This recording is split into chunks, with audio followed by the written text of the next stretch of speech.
Today, we remember a cornerstone of British rock, a man whose guitar riffs helped define the sound of an era. Mick Ralphs, the legendary guitarist behind Bad Company and Mott the Hoople, has passed away at the age of 81. The news was confirmed by his longtime publicist, who also represents his musical brothers-in-arms, Rodgers and Simon Kirke. No cause of death has been shared, but the impact of his loss is already deeply felt across the rock world. Rodgers, speaking through emotion, called him "my friend, my songwriting partner," a brilliant and endlessly creative guitarist with a wicked sense of humor. Kirke echoed the sentiment, remembering Ralphs not only as a master of melody, but as a dear friend and soulful collaborator.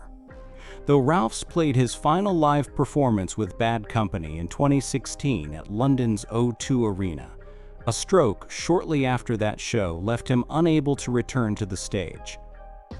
Still, even in those final years, his spirit never dimmed. Rodgers shared that they laughed together just days before Ralph's passing.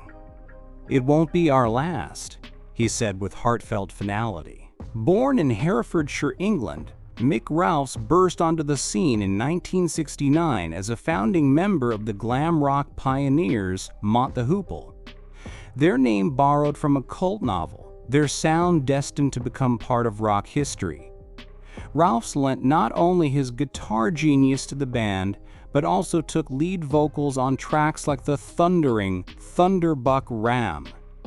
His final chapter with Mott came with the release of their 1973 classic Mott, shortly after the group skyrocketed with David Bowie's glam anthem, All the Young Dudes. But Ralphs wasn't done writing history.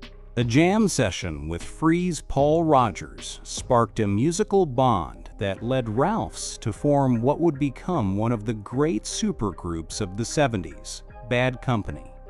Alongside Rodgers, Kirke, and Bose Burrell, they debuted in 1974 with a self-titled album that made rock radio roar. It was Ralph's own composition, Can't Get Enough, that led the charge. And he brought over Ready for Love from his Mott days, transforming it into one of Bad Company's most enduring anthems. The band cranked out hit after hit, Feel Like Making Love, Rock and Roll Fantasy, Shooting Star, and the swaggering title track Bad Company, before the original lineup parted ways in 1982. Yet Ralph's love for the music never faded. He returned for reunions with both bands over the years, including Mott the Hoople's 2009 London reunion and a memorable 2008 show with Rodgers and Kirke in Florida. He later formed the Mick Ralphs Blues Band in 2011, continuing to explore his roots with raw, heartfelt blues.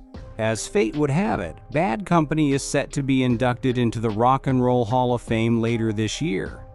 Though Ralphs won't be there in person, his fingerprints are all over the legacy being honored.